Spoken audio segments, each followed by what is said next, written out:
ನಮಸ್ಕಾರ. K2 ಕನ್ನಡ ನ್ಯೂಸ್ಗೆ ಸ್ವಾಗತ. ವೀಕ್ಷಿಸಿ ಈ ದಿನದ ಸುದ್ದಿಗಳ ರೌಂಡ್ ಅಪ್.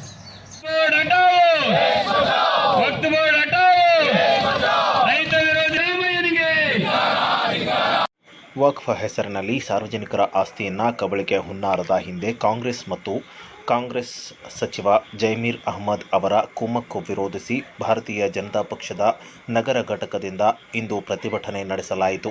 ಜಿಲ್ಲಾಧಿಕಾರಿ ಕಚೇರಿ ಮುಂದಿರುವ ಟಿಪ್ಪು ಸುಲ್ತಾನ್ ಉದ್ಯಾನವನದಲ್ಲಿ ಪ್ರತಿಭಟನೆ ನಡೆಸಿ ರಾಜ್ಯದಲ್ಲಿ ಶಾಂತಿ ಕದಡುವ ಪ್ರಯತ್ನ ತೀವ್ರವಾಗಿ ಖಂಡಿಸಲಾಯಿತು.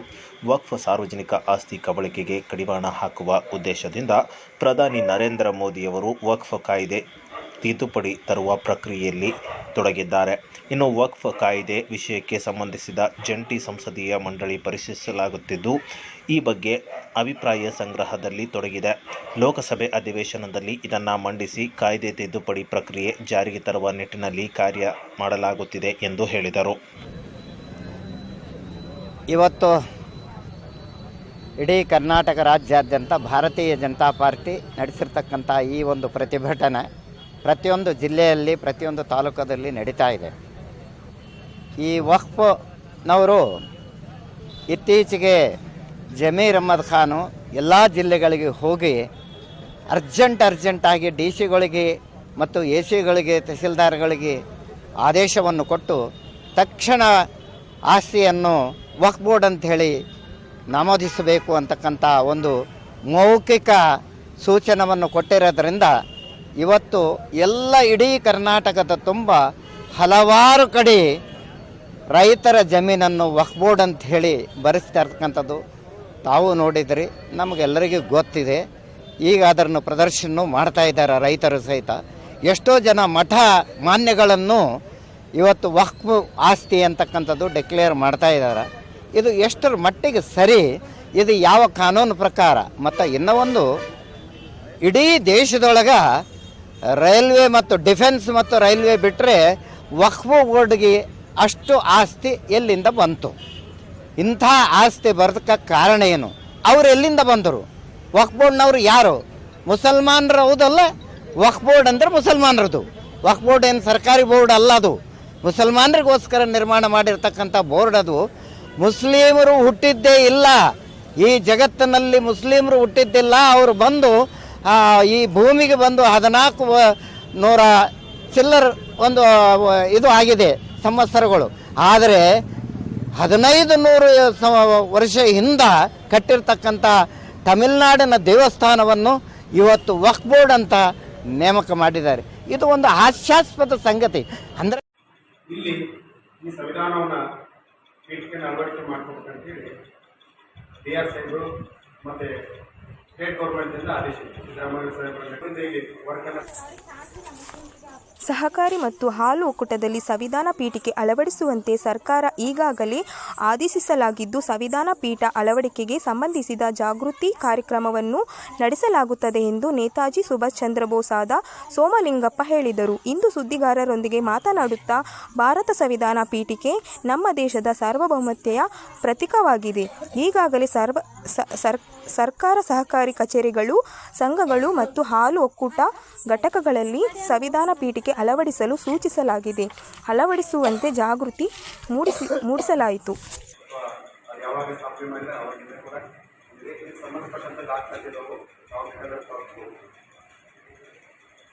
ಅದಕ್ಕೊಂದು ಸ್ವಲ್ಪ ಚಾರ್ಜ್ ಕೂಡ ಮಾಡಿದೆ, ಕೊಟೇಶನ್ ಇದೆ. 650 ರೂಪಾಯಿ ಫೀಸನ್ನು ಕೂಡ ಮಾಡಿದ್ದಾರೆ ಗೌರ್ಮೆಂಟ್.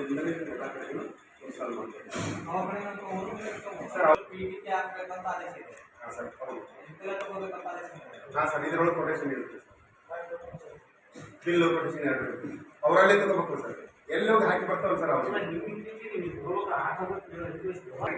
ಎಸ್ ಸರ್, ಅದ್ರ ಜೊತೆಗೆ ಆದೇಶನೂ ಇದೆ ಸರ್. ತಾವು ನೋಡ್ಬೋದು, ಮೇಲ್ಗಡೆದ ಆದೇಶ ಇದೆ ಸರ್. ಅಷ್ಟು ವರ್ಕು ಇದೆ ಸರ್, 2 ಸ್ವಲ್ಪ ವರ್ಕ್ ಇದೆ.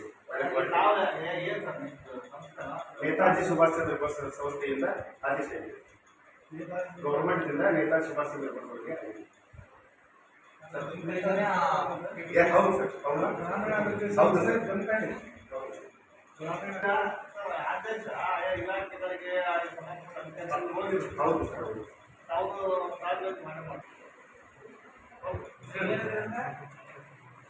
ನೇತಾ ಸುಭಾಷ್ ಪೋಸ್ಟ್ ಅಲ್ಲಿ ಮ್ಯಾನೇಜರ್ ಆಗಿ ವರ್ಕ್ ಮಾಡ್ತಾ ಇದ್ದಾರೆ ಸರ್. ಹಾಂ sir, N G O sir. ಗೌರ್ಮೆಂಟ್ದವರೇ ಅವ್ರಿಗೆ ಮಾಡಿದ್ದಾರೆ ಸರ್. ಹಾಂ ಸರ್.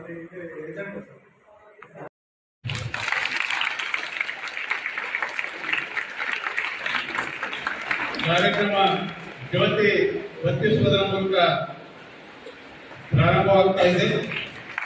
ಎಲ್ಲರೂ ಜೋರಾಗಿ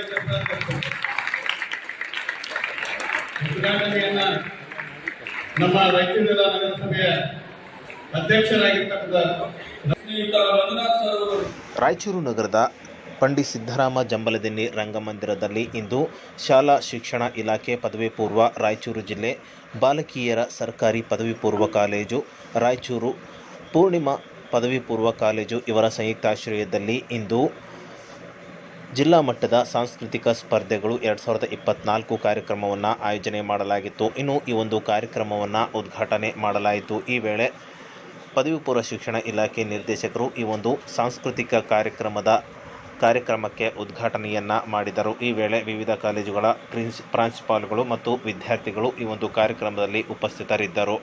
ಇನ್ನು ಈ ಒಂದು ಕಾರ್ಯಕ್ರಮದಲ್ಲಿ ಮಾತನಾಡಿದ ಅಧಿಕಾರಿಗಳು, ಇಂತಹ ಒಂದು ಸ್ಪರ್ಧೆಗಳಲ್ಲಿ ಭಾಗವಹಿಸುವುದು ಮುಖ್ಯವಾಗಿರುತ್ತದೆ. ಗೆಲುವು ಸೋಲುಗಳು ಇದ್ದದ್ದೇ, ಆದರೆ ಭಾಗವಹಿಸುವಿಕೆ ಮತ್ತು ಈ ಒಂದು ಕಾರ್ಯಕ್ರಮವನ್ನು ಯಶಸ್ವಿ ಮಾಡುವ ಒಂದು ಕೆಲಸ ವಿದ್ಯಾರ್ಥಿಗಳ ಕೈಯಲ್ಲಿ ಇರುತ್ತದೆ.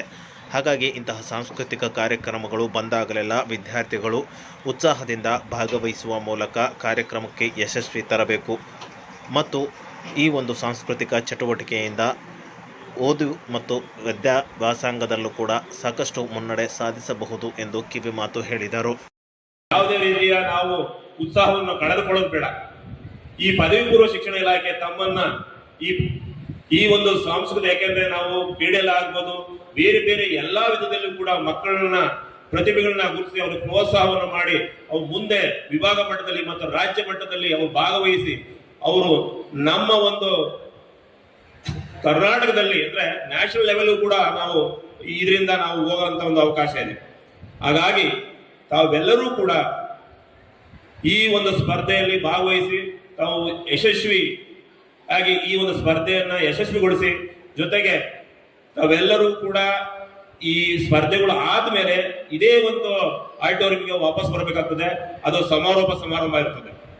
ಸೊ ಈ ಒಂದು ಸ್ಪರ್ಧೆಯಲ್ಲಿ ನಾವು ನಗದು ಬಹುಮಾನವನ್ನ ಇಲಾಖಾ ವತಿಯಿಂದ ನಗದು ಬಹುಮಾನವನ್ನು ಕೊಡ್ತಾ ಇದ್ದೀವಿ.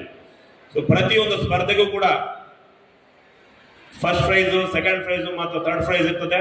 ಫಸ್ಟ್ PUC ಮತ್ತು ಸೆಕೆಂಡ್ PUC ಹಾಗೆ ಇರ್ತದೆ.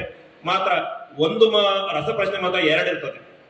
ಸೊ ಹೀಗಾಗಿ ಆ ಒಂದು ವಿಜೇತರ ಪಟ್ಟಿಯನ್ನ ನಮಗೆ ಈ ಸ್ಪರ್ಧೆಗಳು ಮುಗಿದಾದ್ಮೇಲೆ ನಮಗೆ ತಲುಪಿಸ್ತಾರೆ. ಹಾಗೆ ತಾವು ಸಂತೋಷವಾಗಿ ಈಗ ಎಷ್ಟು ಜನ ನೀವು ಇಲ್ಲಿ ಆಸೀನರಾಗಿದ್ರೆ ಅಷ್ಟೇ ಜನ ಇಲ್ಲಿ ಬಂದು ಆ ಸಮಾರಂಭವನ್ನು ಯಶಸ್ವಿಗೊಳಿಸಬೇಕು ಅಂತ ನಾನು ಕೋರ್ಕೊಳ್ತಾ ಇದ್ದೀನಿ. ಹಾಗೆ ಯಾವುದೇ ರೀತಿಯಲ್ಲಿ ಆ ಒಂದು ಸ್ಥಳದಲ್ಲಿ ಅಂದ್ರೆ ಸರ್ಕಾರಿ ಬಾಲಕಿಯರ ಪದವಿ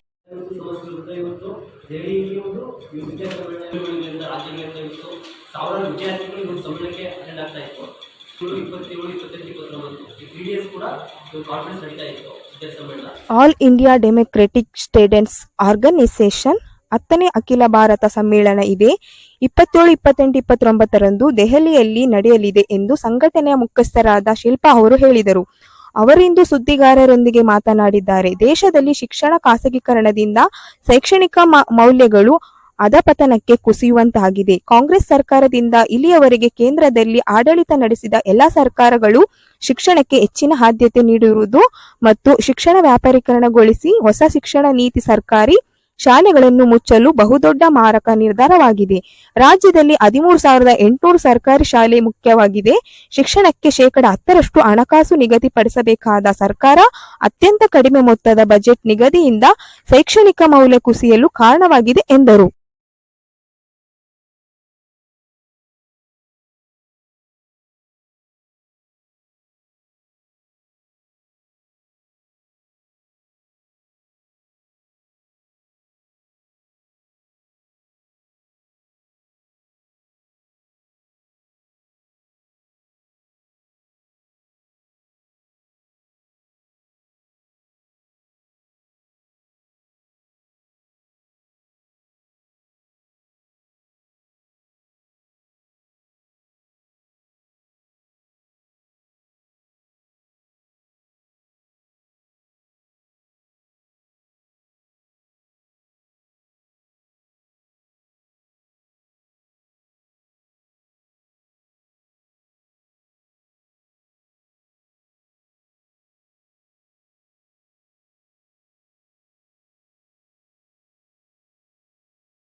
ಸಲ ಕೊಡಕತ್ತು ಸರ್, ನಮ್ಗೆ ನಂಬರ್ ಬರ್ತಾ ಇಲ್ಲ, ಅದು ಏನಾಗ್ತಾ ಇದೆ ಗೊತ್ತಾಗ್ತಿಲ್ಲ. ಹಂಗಾಗಿ ಸರ್ವೋಚ್ಚ ನ್ಯಾಯಾಲಯದ ತೀರ್ಪಿನ ನವಮಿಯ 10 ರಿಂದ 15 ವರ್ಷ ಗುತ್ತಿಗೆ ಆಧಾರದ ಮೇಲೆ ಕೆಲಸ ಮಾಡಿದವರನ್ನು ಕಾಯಂಗೊಳಿಸುವಂತೆ ಕರ್ನಾಟಕ ರಾಜ್ಯ ವಿಕಲಚೇತನ ಹಾಗೂ ದೇಶ ಮತ್ತು ಗ್ರಾಮೀಣ ಮತ್ತು ನಗರ ಪುನರ್ವಸತಿ ಕಾರ್ಯಕರ್ತ ಜಿಲ್ಲಾ ಒಕ್ಕೂಟ ಒತ್ತಾಯಿಸಿದೆ. ಇದು ಜಿಲ್ಲಾಧಿಕಾರಿಗಳ ಕಚೇರಿ ಮುಂದೆ ಪ್ರತಿಭಟನೆ ನಡೆಸಿ ಕಳೆದ 17 ವರ್ಷಗಳಿಂದ ತಿಳಿದಿದ್ದುದ್ದೇಶ ಗ್ರಾಮೀಣ ನಗರ ಪುನರ್ವಸತಿ ಕಾರ್ಯಕರ್ತರ ಸಭೆ ನಿರ್ಮಿಸಿದವರನ್ನು ಕಾಯಂಗೊಳಿಸುವಂತೆ ಒತ್ತಾಯಿಸಿದರು. ವಿವಿಧೋದ್ದೇಶ ಕ್ಷೇತ್ರಗಳಲ್ಲಿ ಸುಮಾರು 6,000ಕ್ಕೂ ಅಧಿಕ ಕಾರ್ಯಕರ್ತರು ಕಾರ್ಯನಿರ್ವಹಿಸುತ್ತಿದ್ದಾರೆ. 17 ವರ್ಷಗಳಿಂದ ಸೇವೆಯಲ್ಲಿದ್ದು ಈ ಎಲ್ಲವನ್ನು ಕಾಯಂಗೊಳಿಸುವಂತೆ ಆಗ್ರಹಿಸಲಾಯಿತು. ವಿಕಲಚೇತನರ ಹಾಗೂ ಹಿರಿಯ ನಾಗರಿಕರಿಗಾಗಿ ಪ್ರತ್ಯೇಕ ಸಚಿವಾಲಯ ಸ್ಥಾಪಿಸಬೇಕು. ಮೂರನೆಯದು 17 ವರ್ಷಗಳಿಂದ ಸೇವೆ ಸಲ್ಲಿಸುತ್ತಿರುವ MRW, BRW, URW ಹುದ್ದೆಗಳ ಕನಿಷ್ಠ ವೇತನಕ್ಕೆ ಒಳಪಡಿಸಬೇಕು. 4ನೇದು MRW, BRW, URW ರವರಿಗೆ ಸೇವಾ ಭದ್ರತೆ ಕಲ್ಪಿಸಬೇಕು. ವಿಕಲಚೇತನರಿಗಾಗಿ ಪ್ರತ್ಯೇಕ ಅಭಿವೃದ್ಧಿ ನಿಗಮ ರಚಿಸಬೇಕು. ಸರ್ಕಾರದ ವಿವಿಧ ಹಂತಗಳಲ್ಲಿ ಕಾರ್ಯಕರ್ತರ ಕಡತಗಳ ಬಾಕಿ ಇದ್ದು ಅವುಗಳು ನಿವೃತ್ತಿ ಇಡಿಗಂಟು ಹೊಸ ತಾಲೂಕುಗಳಿಗೆ MRW ನೇಮಕ, ಗ್ರಾಮೀಣ ಪುನರ್ವಸತಿ ಯೋಜನೆ ಮಾರ್ಗಸೂಚಿ ತಿದ್ದುಪಡಿ ಕಡತಗಳನ್ನು ಈ ಕೂಡಲೇ ಅನುಷ್ಠಾನಗೊಳಿಸಿ ಅನುಕೂಲ ಮಾಡಿಕೊಡಬೇಕು.